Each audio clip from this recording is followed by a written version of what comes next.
What's up, Internet? This is Rambling Josh, and you're watching another episode of Let's Play Ogre Battle 64. Today we continue our assault on Romulus. So now, let's take a peek at who the enemy leader is. It is, in fact, Xevec. Turns out he has decided to turn traitor. Now, the interesting thing about this mission, I mentioned previously how it can have two different titles. It can either be Betrayal, as it is in this case, or it can be Separate Ways. Now, the mission is almost identical either way, except for the name and the enemy leader. In this case, Betrayal is Xevec, but the deciding factor here is whether or not you either drove Dio away at the beginning of the game by A, fighting him before the first mission, and B, choosing ... during Frederick's execution scene. If you do that, Dio will leave.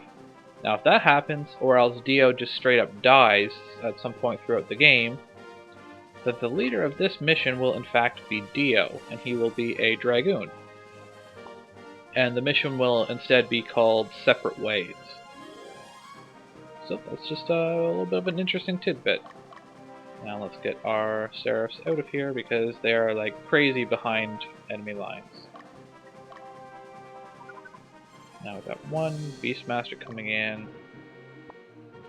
Let's send Feedach out that way. I say Feedach just because he's the most kind of self-sufficient unit I have, and he also happens to have the appropriate alignment. What's this place like? 11. The stronghold is also 11. Not that it even really matters all that much at this point, but you know. There are reasons to still have a high chaos frame, so I might as well continue going through the motions. Besides, what would be the fun of just sending everyone to whatever stronghold all willy-nilly? I mean, it would be convenient, but kind of takes away from the tactics, the strategy.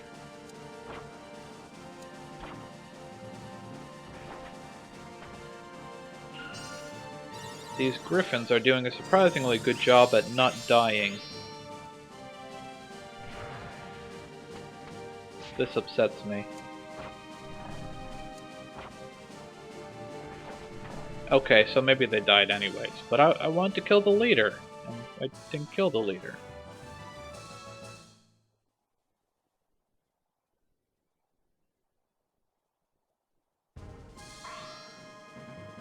Now, actually, let's just send Tyler to this place. Looks like that Siren is alone, and he should have the appropriate alignment, so... And then send everyone else after Orwell.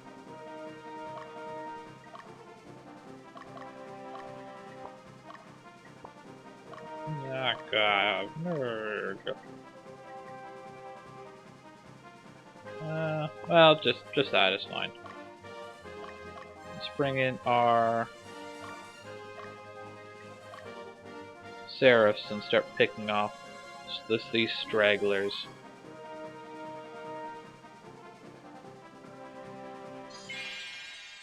You know, I can definitely imagine a Lich being itchy. In fact, even itching for action. Those Black Knights are pretty strong at this point too. I mean, of course they have to be because they only get 2 attacks, so their strength has to kind of make up the difference for fewer hits, but it's impressive nonetheless. One other thing I should probably point out that I don't think I have thus far is that I actually equipped Ankaseth with the Naga Ring, which is an accessory that I got, I think at the end of the last mission. Or at some point throughout the mission anyways. And I did that because the Naga Ring is an accessory that increases your attack power, so it kind of goes well together with A, being a Dark Knight, or a Black Knight rather, and B, also having the Helm of the Fearless. So his attack power is kind of ridiculous at this point. And I just gave the Fire Crest to that other Black Knight beside him. Did you see those dark flames? That was like 100 plus damage on multiple enemies. That was ridiculous. Power Hammer! Evil Spear. That's one of the items I was looking for on this map.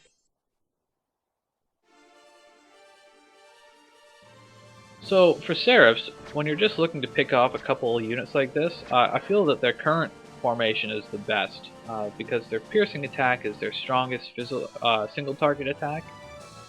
Banish isn't quite as strong, but it's still strong for single target. So three pierces and 2 banishes is, I feel, the best.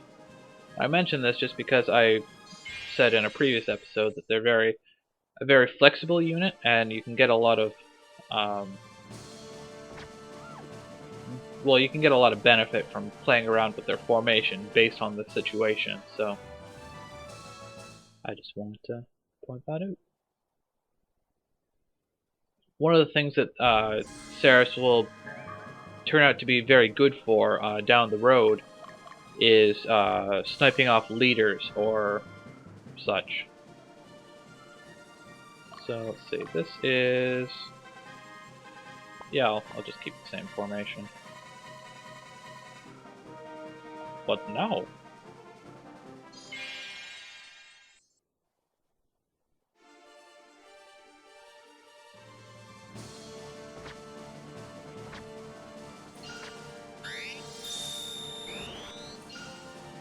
Unfortunately, Banish usually is not quite as strong as their piercing attack, but it is Virtue Elemental, so in certain situations it can be better than Pierce. In particular, it's also good because, of course, it's ranged, so it can hit back row targets. Elder's Sign. I have no idea what that does. I honestly cannot recall. Oh, geez, another mega chaotic place. Our chaotic fellows are getting quite the workout here. Not that that's a bad thing, it's just slightly unusual. Much like this unit that I'm currently facing. Although unusual would not be the first thing I would describe them as. I would probably just default to absurdly terrible. I mean, seriously? Fencers in the back row?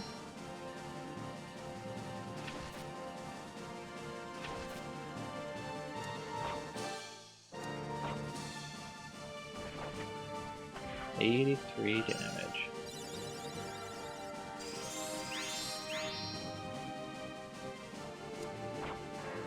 I think at this point, Aznabel is really the only one who can really match up to Fidach's raw damage output, and even then, Fidach gets 3 attacks instead of 2. Although Destin is not that far behind at this point. And once I get access to a few more powerful greatswords, Destin will certainly be able to hold his own. Morale. Okay. So Magnus up along this way. Let's see. Just trying to figure out where the remaining items I'm looking for are. So one is Seni. And Morale was placed down here, wasn't it? Yeah, okay, so there's one on the path here between these 2 towns. And there is one... is this Bilchi? Yeah, there's one between those 2 towns. That one and that one. Okay. So, I'll pick those up at some point.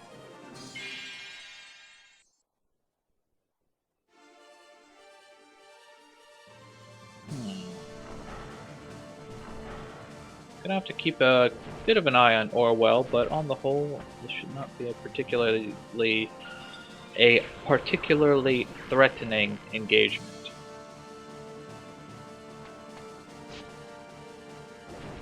Although it would be nice if my Hellhounds would focus their attacks on something. That should be the last attack on Tyler. Whoa, that's actually pretty good damage on that archer and that goblin. Maybe Pedras do scale through some strange means. I honestly don't know.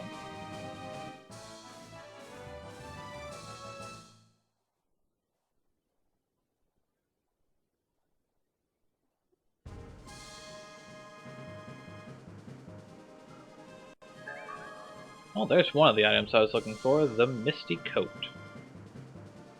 Well, let's give Tyler a chance to rest up a little bit before going after that siren. Well, the siren's dead, but before going after the siren's lackeys.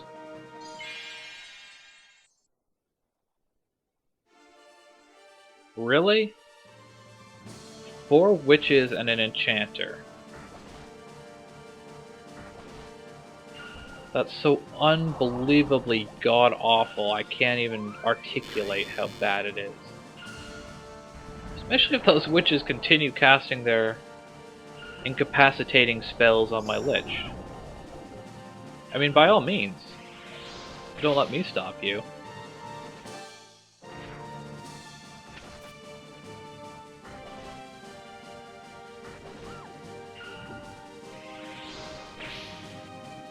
I mean, it's not like casting all of your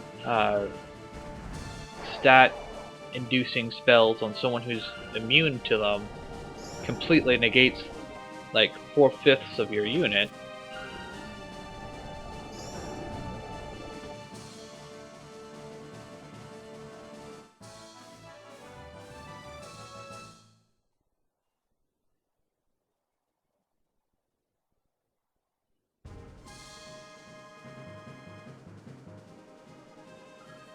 Preparing for combat.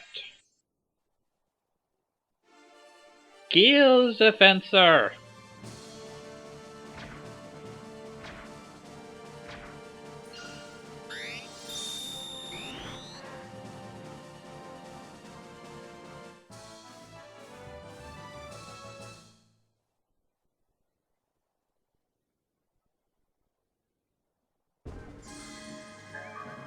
Celestial Veil, huh?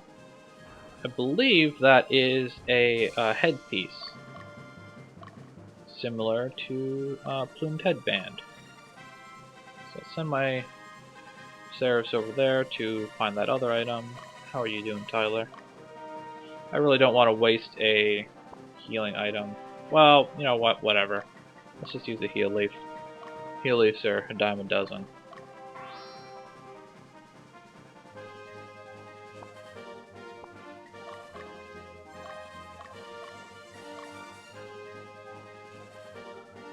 Okay. And let's bring Destin up this way, and we can start dealing with Xevec's bodyguards. Oh, that enchanter is going to the other stronghold. Oh! Okay, well that's the other item I was looking for, the Cloak of Oath. So, I guess that's done for. Or, done with. We're done searching. Done.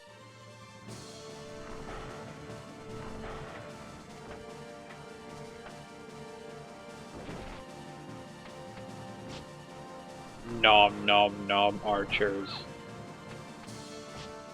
Wow, 72 damage. That was actually not terrible. It was a critical hit, so that kind of takes away from it just a little bit, but nonetheless, that is more damage than I would expect Tyler to do. It does help, however, that it was against a goblin. Okay. Magnus, you move up with Destin.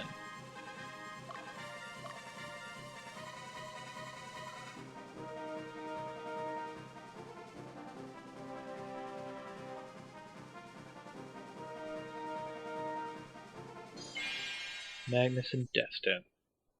Double team the bad guys. Because, yeah.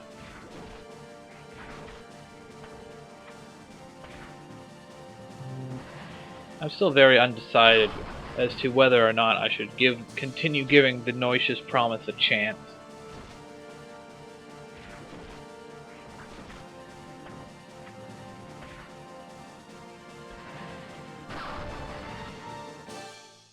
I don't know why you would put a Master Dragon in the middle row, but they did it, so yeah.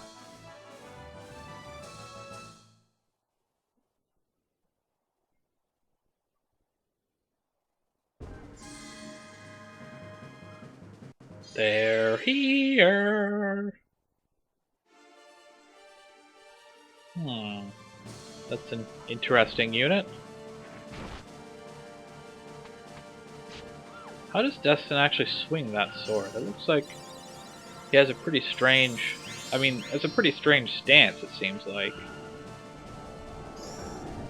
Well, I guess it's not that strange, actually.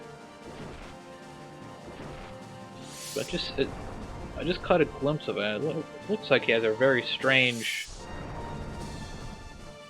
swinging animation. Yeah, that's kind of strange. He, like, twists the entire sword to the right and then swings it straight left. Like, if you're gonna do that, why wouldn't you hold the sword on, like, the other way to begin with? I don't know. These are the strange types of things when you LP a game. Like, stuff like that is something I would never notice when I was just playing the game on my own.